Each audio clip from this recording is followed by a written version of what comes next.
सबसे पहले मेरा यह लक्ष्य है कि मेरी विधानसभा यह मेरी देश की नंबर 1 आत्मनिर्भर विधानसभा बनना चाहिए। मुल्ताई नगरी जो कि धार्मिक नगरी है, वो धार्मिक नगरी को हमें आधुनिक नगरी में भी हमें उसके साथ में जोड़ना पड़ेगा। कि मैं युवाओं के लिए रोजगार के लिए सबसे बड़ा लक्ष्य रख रहा हूँ कि मैं चाहता हूँ। चौथी चीज ये है कि किसानों को हमारे सबसे बेसिक किसानों की प्रॉब्लम क्या है कि उनके इंदौर में जो हमारी ईवीएम कंपनी जो है यह फाइनेंस में है, दूसरी चीज यह टैक्सेशन में है, तीसरी चीज यह इंफ्रास्ट्रक्चर में काम करती है, वेयर हाउसेज में काम करती है। अभी रिसोर्ट और होटलिंग में हम लोग अभी एंटर हुए हैं। तो हमारा जो ये हम भारत के ऐसे जिम्मेदार नागरिक बने और हमारा उस भारत में जो कंट्रीब्यूशन होना जो चाहिए हमें अपने देश के लिए सोचना चाहिए और हमें अपने देश को देना चाहिए। भविष्य लोगों से पूछ के मैं राजनीति में नहीं आऊंगा।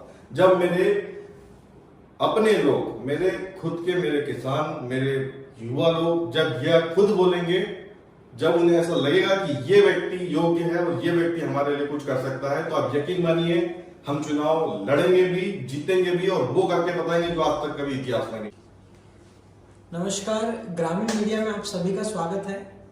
आज एक ऐसा विषय लेकर हम आपके बीच उपस्थित हुए हैं जिसको जानना मुल्ताई के लोगों में एक हद तक जागरूकता भी बन गया है, जागरूकता का विषय है और आप लोगों को इसके विषय में जानना भी चाहिए।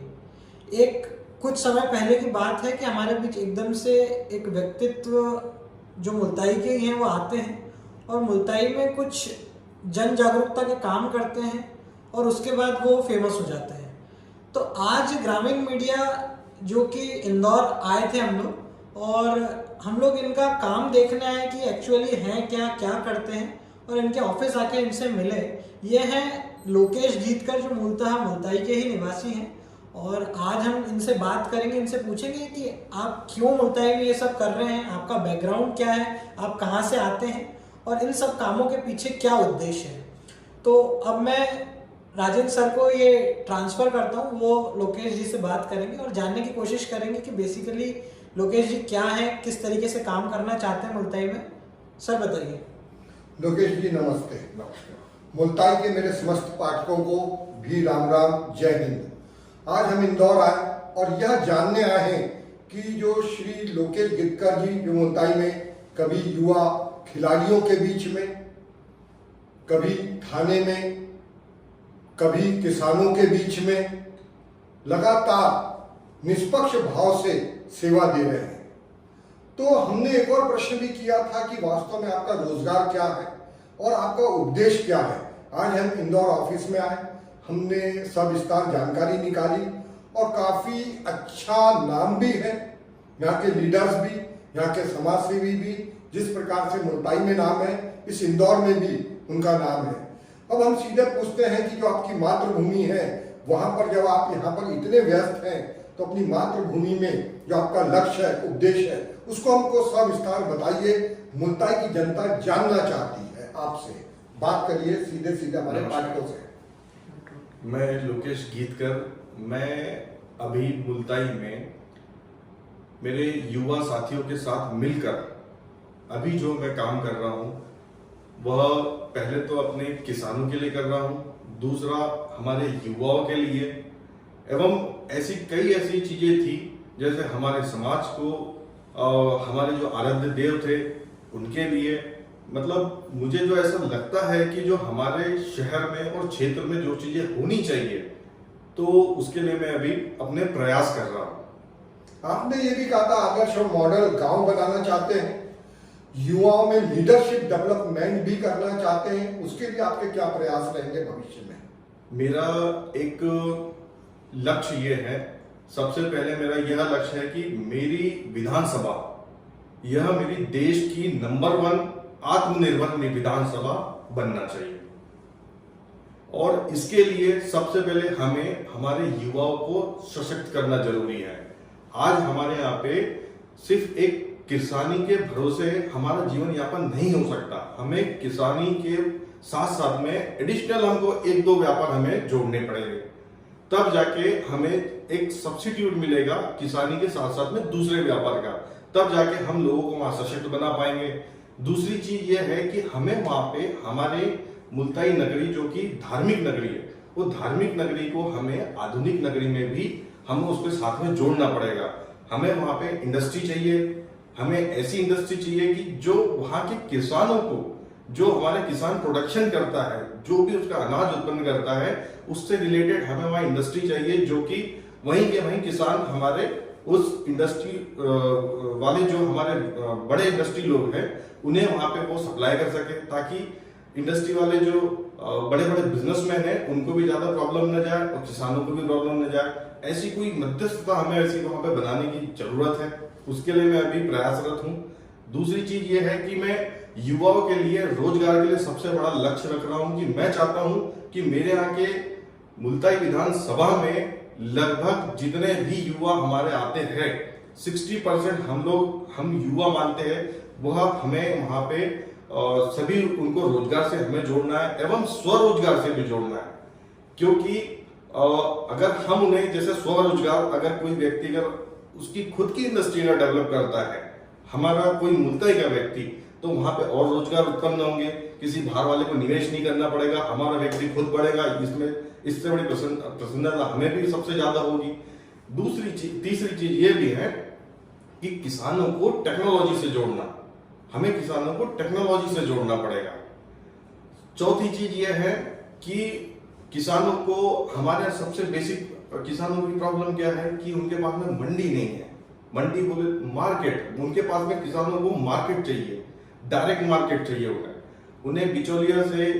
अभी क्या होता है कि औने पौने दाम पे जैसे भी वहां पे वो अभी बेच देते हैं उनका अनाज। अभी उन्हें जरूरत होती है किसानों को, तो वो क्या करते हैं, उनके पास में मार्केट नहीं है, इसी वजह से वो किसी को भी अपना अनाज औने पौने दाम पे बेच देते। क्या करेंगे, उनकी भी मजबूरियां है। हमें इस पे भी गंभीरता से सोचना पड़ेगा और इस पे एक्शन लेना पड़ेगा। युवाओं के लिए जो आज हमारे कई ऐसे किसानों के बेटे हैं, कुछ बेटियों की तो चलो शादियां हम लोग करा देते हैं, लेकिन बेटों की शादी में सबसे बड़ी दिक्कतें आ रही है। किसानों के बेटों को कोई लड़कियां नहीं देना चाहता है। भाई किसानों का, हम ये चाहते हैं कि किसानी भी चलती रहे, साथ साथ में उसका एडिशनल उसमें व्यापार से भी हमको जोड़ना पड़ेगा। हम ये भी पूछेंगे कि आपका इंदौर में प्रमुख रूप से रोजगार क्या है, क्या संसाधन है आपके पास में, क्योंकि हमने मुल्ताई में भी एक भरी सभा में यह प्रश्न मैंने आपसे किया था। तो इंदौर में आप क्या बिजनेस करते हैं? देखिए, इंदौर में जो हमारी ईवीएम कंपनी जो है यह फाइनेंस में है, दूसरी चीज यह टैक्सेशन में है, तीसरी चीज यह इंफ्रास्ट्रक्चर में काम करती है, वेयर हाउसेज में काम करती है।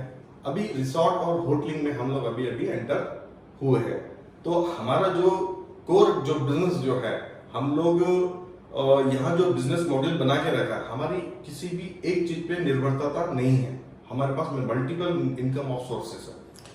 तो लोकेश जी, एक सबसे बड़ा प्रश्न आता है कि लोकेश गीतकर मुल्ताई में आता है, काम करता है, पैसा कहाँ से लाता है, सबसे बड़ा प्रश्न। तो मैं, अगर आप बताना चाहें खुलकर थोड़ा बहुत तो जानकारी दें। मैंने आपको अपनी प्रोडक्ट लाइन बताई है, ठीक है। इस प्रोडक्ट लाइन में जो भी हमारी इनकम होती है, इस इनकम से हमारा कुछ हद तक का जो हमारी प्रॉफिट जो होता है वो हम हमारी जो जन्मभूमि जो है उसके लिए, क्योंकि जन्मभूमि का, मातृभूमि का सबसे बड़ा कर्ज होता है। हम हमारे देश से लेना तो चाहते हैं, लेकिन देश को देना कोई नहीं चाहता। मैं ये संदेश देना चाहता हूं कि हम भारत के ऐसे जिम्मेदार नागरिक बने और हमारा उस भारत में जो कंट्रीब्यूशन होना जो चाहिए हमारा, हमें अपने देश के लिए सोचना चाहिए और हमें अपने देश को देना चाहिए। भविष्य में क्या आप राजनीति में भी आना चाहते हैं? क्योंकि जब तक आप नीतिगत फैसले बदलने की ताकत पैदा नहीं करेंगे तो सेवा तो बहुत अच्छी है, मानव सेवा आपके स्वभाव में है, पर नीतिगत मामले कैसे सुधारेंगे? देखिए, अभी मेरा ऐसा कोई, मैंने अभी इस पे विचार नहीं किया है कि अभी मुझे राजनीति में आना चाहिए या नहीं आना चाहिए। अभी मुझे निस्वार्थ भाव से पहले मुझे सेवा करना है। दूसरी चीज ये है कि जिस भी दिन आऊंगा मैं आपको खुल करके बताऊंगा और मैं आपसे पूछ के काम करूंगा। मैं सबसे पहले, मेरे लिए सबसे ज्यादा जरूरी है मेरे लोगों का सशक्तिकरण। उसके बाद में ही मेरे लोगों से मैं पूछूंगा, बिना मेरे लोगों से पूछ के मैं राजनीति में नहीं आऊंगा। जब मेरे अपने लोग, मेरे खुद के, मेरे किसान, मेरे युवा लोग जब यह खुद बोलेंगे जब उन्हें ऐसा लगेगा कि ये व्यक्ति योग्य है और ये व्यक्ति हमारे लिए कुछ कर सकता है, तो आप यकीन मानिए हम चुनाव लड़ेंगे भी, जीतेंगे भी और वो करके बताएंगे जो आज तक कभी इतिहास में नहीं हुआ। तो कुल मिला के मैं एक चीज तो इससे निष्कर्ष निकाल सकता हूँ कि जो लोकेश गीतकर हैं ये आगे चलकर राजनीति में आ सकते हैं। तो आपकी पार्टीगत विचारधारा क्या है, क्या मानसिकता रखते हैं, बीजेपी या कांग्रेस? देखिए, मैं डायरेक्टली आपको ऐसा तो नहीं बोल सकता कि बीजेपी या कांग्रेस। मैं आपको इतना स्पष्ट कर देता हूं कि जो विचारधाराएं मेरी और पार्टी की मिलेगी, जो देश के लिए सोचेंगी, जो देश के लिए करेंगी, जो मेरे सैनिकों का सम्मान करेंगी, ऐसी पार्टियों के साथ मैं जरूर ज्वाइन करूंगा। और इस बारे में अभी यह जो भी है वो मैं अपने जनता से पूछ करके ही करूंगा। अंतिम प्रश्न रखूंगा, मुल्ताई में आगामी क्या प्लान है आपके, अगर बेसिक जानकारी दे पाए तो बताइए। बेसिक जानकारी तो यही है कि कुछ चीजें सस्पेंस में ही रहना ज्यादा जरूरी है। बैक टू बैक आप हमारे सब चीजें देख रहे हैं। आपको अगर इनमें कुछ भी ऐसा लगता है कि कुछ गलत हुआ है तो आप हमें बताइए। हम जो हमारे अभी तक क्या आपने जो काम किए वो क्रम से हमको बता दीजिए, जनता की याददाश्त थोड़ी कमजोर भी होती है। हमने सबसे पहले यहाँ पे एक क्रिकेट टूर्नामेंट कराया था, क्रिकेट टूर्नामेंट, और वो भी हमने थोड़ा सा एक अलग हट के करवाया। दूसरा, हमने छत्रपति शिवाजी महाराज, जो हमारे, मैं छत्री लोनारी कुंभी समाज से बिलोंग करता हूँ, इसलिए मेरा दायित्व बनता है कि मेरे शहर के अंदर में हमारे महाराज की प्रतिमा लगे, इसलिए मैं वो प्रतिमा मेरी आस्था से मैं लेके आया। तीसरी चीज ये है कि पट प्रतियोगिता वगैरह होती है, हम विलुप्ति की कगार पे जा रही है, तो हमने उसको भी हाईलाइट करने का एक छोटा सा प्रयास किया है। 2 एकड़ से कम भूमि वाले जो हमारे किसान हैं, जिनको मशीनरी से उपलब्ध नहीं हो पाती, बहुत सारी प्रॉब्लम जाती है, इकोनॉमिकली आर्थिक तरीके से उनको बहुत सहयोग मिल जाए, इसलिए हमने सोचा कि 2 एकड़ से कम भूमि के हमारे जो किसान हैं उनके लिए हम जुताई बुआई निःशुल्क करा के दे। और अभी उसमें हमने एडिशनल पार्ट, हमने ड्रोन टेक्नोलॉजी से भी हम अपने किसानों को जोड़ने के लिए अभी हमने एक अभी प्रयास किया है। तीसरा ये है कि और भी, जैसे हमने हमारे शहर में जिले का सबसे ऊंचा राष्ट्रीय ध्वज हमें लगाना है, तो उसके लिए भी अभी हम कार्यरत है। आगे हम माँ ताप्ती का जल भी आपने घर घर जी, माँ ताप्ती जी का जल जो है 21,000 लोगों के घरों तक हमने पहुंचाया है। अभी हम आगे हमारे युवाओं के लिए हम कैसे वहां पे मुल्ताई में एक आधुनिक नगरी बना सके, और कैसे हम पलायन करने के पक्ष में नहीं है। मैं चाहता तो मेरे इंदौर में कई युवाओं की मैं भर्ती यहाँ पे करवा सकता था, लेकिन मैं ये रास्ता बिल्कुल नहीं चुनूंगा। मैं अपने युवाओं को माता पिता का प्यार, आज मैं आपको एक छोटी सी बात बताता हूं कि हम जब छोटे रहते हैं तब हमारे माता पिता हमें भरपूर प्रेम देते हैं, ठीक है। जब हमारे माता पिता बूढ़े हो जाते हैं और हम जवान हो जाते हैं और हमें कुछ करने बाहर निकलना पड़ता है, तब उनकी सेवा करने का जब टाइम आता है तब हम वहां से बाहर हो जाते हैं। तो इसीलिए क्या है कि माता पिता का प्रेम बच्चों को भी, नाती पोतों को भी मिले। दूसरा कि माता पिता की सेवाएं भी हम वहां पे कर पाए, इसलिए मैं चाहता हूं कि रोजगार वो मुल्ताई में ही हम लोग उसको लेकर के आए। और ताप्ती जी का जो महाकाल लोक की तर्ज पे ताप्ती लोक बने, ये हमारी सबसे पहली प्रायोरिटी है कि पर्यटन बढ़ेगा तो बहुत अच्छा हम लोग यहाँ का डेवलपमेंट बढ़ जाएगा, व्यापारिक वर्ग ऊपर चले जाए, अच्छा खासा उड़ जाएगा। आपको एक छोटी सी चीज और बताना चाहूंगा मैं कि हम लोग के यहाँ पे हम लोग डेवलपमेंट किसको समझते हैं। हम लोग क्या करते हैं कि हम किसी भी लीडर के पास जाते हैं, हमारे कोई भी डॉक्यूमेंटेशन में कोई भी त्रुटियां होती है तो हम जाते हैं किसी भी लीडर के पास से फाइल जाती है अधिकारी के पास, और अधिकारी वो काम करके देता है और क्रेडिट कौन लेते हैं? हमारे लीडर्स लेते हैं। लेकिन आपको लगता है कि लीडर्स जो है क्या वो एक्चुअल में उनका काम ये है? ये काम तो अधिकारी का है।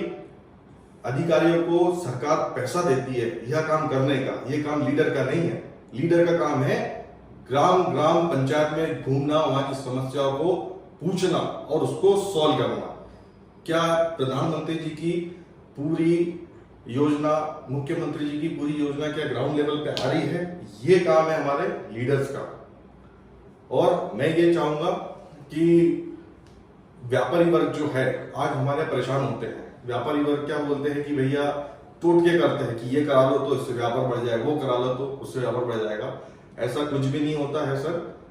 हर कुछ हद तक की चीजें मान्य भी होती है, लेकिन मेरे हिसाब से जो मेरा पॉइंट ऑफ व्यू बता रहा हूं, इसमें ऐसा है कि हमारे यहाँ कंज्यूमर नहीं है हमारे यहाँ पे। इसी वजह से यह प्रॉब्लम्स है। हमारे यहाँ पे शिक्षा और स्वास्थ्य यह निःशुल्क होना चाहिए। इसमें हमारे यहाँ की आर्थिक स्थिति इसलिए बिगड़ती है, आज हम दूसरे स्टेट में जाके पैसा दे रहे हैं।